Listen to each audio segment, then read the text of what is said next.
Cabinet ఒక దండుపాలెం మూట అని చెప్పి నేను ఆరోపిస్తే నా మీద ఈ మంత్రులంతా కూడా విరుచుకపడ్డారు నా మీద. ఇప్పుడు నేను అడుగుతున్నా, మీ దండుపాలెం మూట కాకపోతే ఏంది? మీరే బయటపడుతున్నారు కదా, తన్నుక సస్తున్నారు కదా. ఇప్పుడు ఈ 9E బ్లాక్ టెండర్లలో ముఖ్యమంత్రి వర్సెస్ భట్టి గారు వర్సెస్ కోమటిరెడ్డి కదా, ముగ్గురు దండుకుంటేనే కదా ఇదంతా విషయం బయటకు వచ్చింది. ఇలా బొగ్గు టెండర్లలో, సింగరేణి టెండర్లలో రేవంత్ రెడ్డి గారు వర్సెస్ భట్టి గారు వర్సెస్ కోమటిరెడ్డి గారు.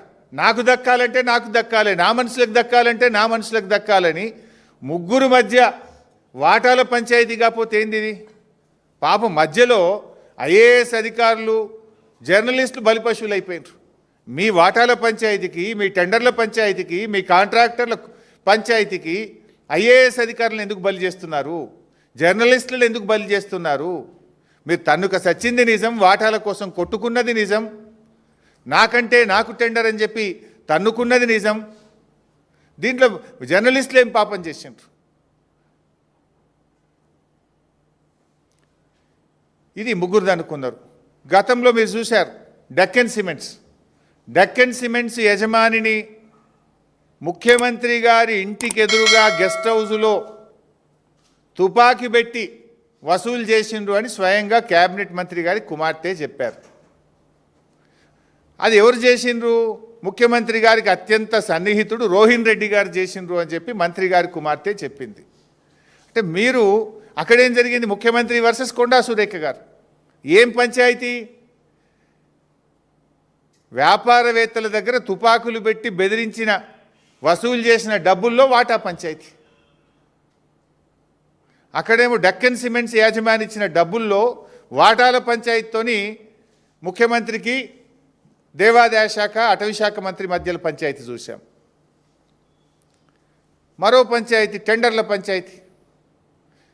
సమ్మక్క సారక్క మేడారం టెండర్లలో దేవాదాయ శాఖ టెండర్లు పిలిచి టెండర్లు ఫైనల్ చేస్తే తనకు దక్కలేదని, పొంగులేటి గారి కంపెనీకి దక్కలేదని టెండర్లే రద్దు చేసి దేవాదాయ శాఖ నుంచి ఆ టెండర్ల విధానాన్ని R&B శాఖకు బదిలీ చేసి టెండర్లు దక్కించుకున్నది పొంగులేటి గారి కంపెనీ కాదా? అంటే సమ్మక్క సారక్క టెండర్ల విషయంలో దేవాదాయ శాఖ మంత్రి సురేఖ గారు, పొంగులేటి శ్రీనివాసరెడ్డి గారు ఇద్దరి మధ్యలో వైరం మనం ఓపెన్గా వాటాల కోసం, కాంట్రాక్టర్ల కోసం పోరాడుకున్నది మనం చూడలేదా? దేవాదాయ శాఖ టెండర్లు పిలిచింది నిజం, టెండర్లు వేరే కాంట్రాక్టర్కు దక్కింది నిజం, తనకు దక్కలేదని ఆ టెండర్లు రద్దు చేసింది నిజం, దేవాదాయ శాఖ నుంచి R&B శాఖకు టెండర్లు పిలిచే అవకాశం ఇచ్చింది నిజం, ఆ టెండర్ పొంగులేటి కంపెనీ దక్కించుకున్నది నిజం. ఇంత ఓపెన్గా కాంట్రాక్టర్ల కోసం ఇద్దరు మంత్రుల మధ్య తగువు చూసాం. ఆ తర్వాత ముఖ్యమంత్రి గారు వర్సెస్ జూపల్లి గారు. నా అల్లునికి కావాలంటే నా కొడుకు కావాలి, అదేమంటారు చూడు, హాలోగ్రామ్ టెండర్, సీల్ హాలోగ్రామ్ టెండర్లలో అల్లుడికి కావాలని మంత్రి గారు, కొడుకు కావాలని మంత్రి గారు, అల్లుడికి కావాలని ముఖ్యమంత్రి గారు. ఇద్దరి మధ్య పంచాయతీ ఎక్కడికి పోయింది? పాపం ఒక నిజాయితీ గల అధికారి, ఒక ఐఏఎస్ అధికారి బలైపోయిన పరిస్థితి. ముఖ్యమంత్రి గారు వర్సెస్ ఎక్సైజ్ మంత్రి గారు, హాలోగ్రామ్ టెండర్ల పంచాయతీ. మొన్న చూసినాం, కోమటిరెడ్డి గారిది కూడా చూసినాం. అరే నేను అసెంబ్లీలోనే చెప్పినా, ఇక ఒక్క సినిమాకు కూడా అనుమతి ఇచ్చేదే లేదు, ప్రివ్యూ షో లేదు, రేట్లు పెంచేది లేదు, నేను సంతకం పెట్టకుండానే జీవోలు వస్తున్నాయని ఆయనే బహిరంగంగా చెప్పిండు. వీడియోలు మనందరం చూసినాం. అంటే సినిమాలకు ప్రివ్యూ షోలు, రేట్లు పెంచుకునే దాంట్లో వాటాల పంచాయతీ ముఖ్యమంత్రి వర్సెస్ కోమటిరెడ్డి గారు. ఇది నేను చెప్పలే, కోమటిరెడ్డి గారే చెప్పిండ్రు. ఏం జరుగుతుంది రాష్ట్రంలో? ప్రజలు గమనిస్తున్నారని. టెండర్ల పంచాయతీ, వాటాల పంచాయతీ, కమిషన్ల పంచాయతీ, బెదిరించి సంపాదించుకున్న డబ్బులు పంచుకోవడంలో పంచాయతీ. What's happening in the state? ప్రజలు మీరు ఇచ్చిన 6 గ్యారెంటీలు చూసి కదా మిమ్మల్ని గెలిపించింది. 6 గ్యారెంటీలు అటకెక్కినాయి, వాటాల పంచాయతీలు ముందుకు వచ్చినాయి. వాటాల కోసం తనఖా చేస్తున్నారు మీరంతా. అరే మొన్న చూసినాం కదా, ఆయన పేరేంది, మన AICC నాయకులు సంపత్ కుమార్ గారు డైరెక్ట్ కాంట్రాక్టర్నే బెదిరించేసి 8 కోట్లు ఇస్తావా అని పేపర్లలో చదివినాం మనం. 8 కోట్లు ఇచ్చేదాకా కాదు అని వాళ్ళను కొట్టుడు, బండ్లు గుంజుకునుడు.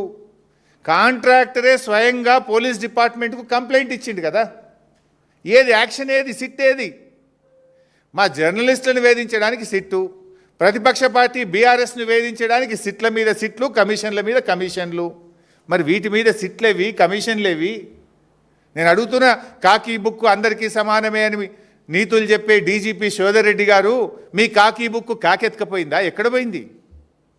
కాంట్రాక్టర్ డైరెక్ట్గా పోలీస్ స్టేషన్లో కంప్లైంట్ ఇస్తే ఇప్పటికి ఎందుకు అరెస్ట్లు అయితలేవు? ఏమైంది కాకీ బుక్కు?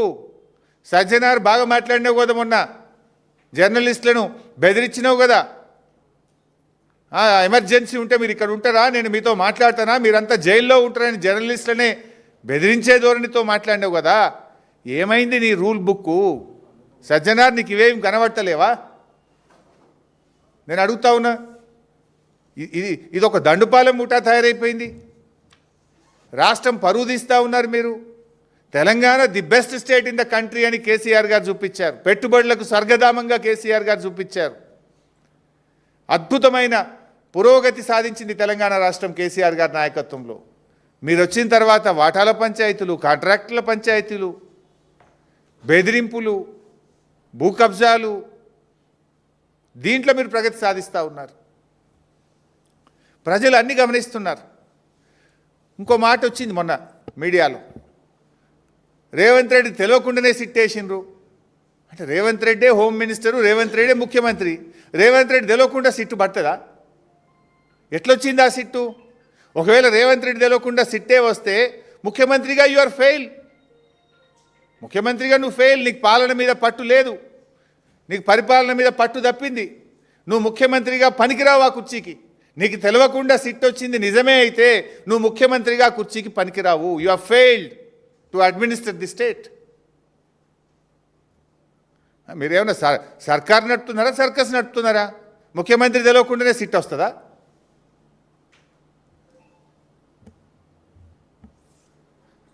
రేవంత్ రెడ్డి గారు నిన్న మాట్లాడిన వ్యాఖ్యలు చాలా తీవ్రంగా మేము ఖండిస్తూ ఉన్నాం. బీఆర్ఎస్ జెండా గద్దెలు కూల్చాలని మాట్లాడుతుండు. బిడ్డను బీఆర్ఎస్ జెండా గద్దెల దోలికొస్తే నీ గద్దె కూల్త జాగ్రత్త అని చెప్పి హెచ్చరిస్తూ ఉన్నాం. దుమ్ము అయిపోతావు బిడ్డ నువ్వు. అయినా బీఆర్ఎస్ పార్టీ నువ్వు కూలిస్తే బీఆర్ఎస్ పార్టీ ఏదో జెండా గద్దెల్లో లేదు, ప్రజల గుండెల్లో ఉన్నది బీఆర్ఎస్ పార్టీ. బీఆర్ఎస్ పార్టీ జెండా గద్దెల్లో నువ్వు కూలిస్తే పోయే పార్టీ కాదు. తెలంగాణ ప్రజల గుండెల్లో పుట్టిన పార్టీ బీఆర్ఎస్ పార్టీ, ప్రజల హృదయాల్లో ఉన్నటువంటి పార్టీ బీఆర్ఎస్ పార్టీ. ఈ హౌలా మాటలు బంద్ చేయి, పిచ్చి పిచ్చి మాటలు బంద్ చేయి. 6 గ్యారంటీల మీద దృష్టి పెట్టు. నిన్న క్యాబినెట్ మీటింగ్ జరిగింది. రాష్ట్రంలో రైతులు ఆశగా ఎదురు చూసినారు. సంక్రాంతికే నువ్వు రైతు బంధు ఇస్తామని ఎదురు చూశారు యాసంగి పంటకు. సరే సంక్రాంతికి ఇయ్యలేదు, నిన్న క్యాబినెట్ మీటింగ్లోనైనా రైతు బంధు ఇస్తావేమోనని ఎదురు చూసిన రైతులకు నిరాశ మిగిలింది. అరేగా ఎరువుల కొరత ఉంది, దాని మీద ఏమైనా క్యాబినెట్ మాట్లాడుతుందేమో అనుకున్నాం. రైతు బంధు గురించి ఒక ప్రకటన వస్తుందని ఎంతో ఆశగా ఎదురు చూశారు రైతులు. కానీ మేడారంలో జరిగిన క్యాబినెట్ మీటింగ్లో రైతు బంధు ఊసే లేదు, ఎరువుల కొరత గురించి చర్చే లేదు, పిల్లల ఫీజు రియంబర్స్మెంట్ గురించి ఇలా 20 లక్షల మంది పిల్లల జీవితాలతో ఆడుకుంటున్నాడు. నిన్న క్యాబినెట్ మీటింగ్లో గా పిల్లల ఫీజు రియంబర్స్మెంట్ గురించి ఒక చర్చ తీసుకుంటారేమో, నిర్ణయం తీసుకుంటారేమో అని ఎదురు చూసిన 20 లక్షల ఎస్సీ, ఎస్టీ, బీసీ పిల్లలకు నిరాశ మిగిల్చినావు కదా నువ్వు.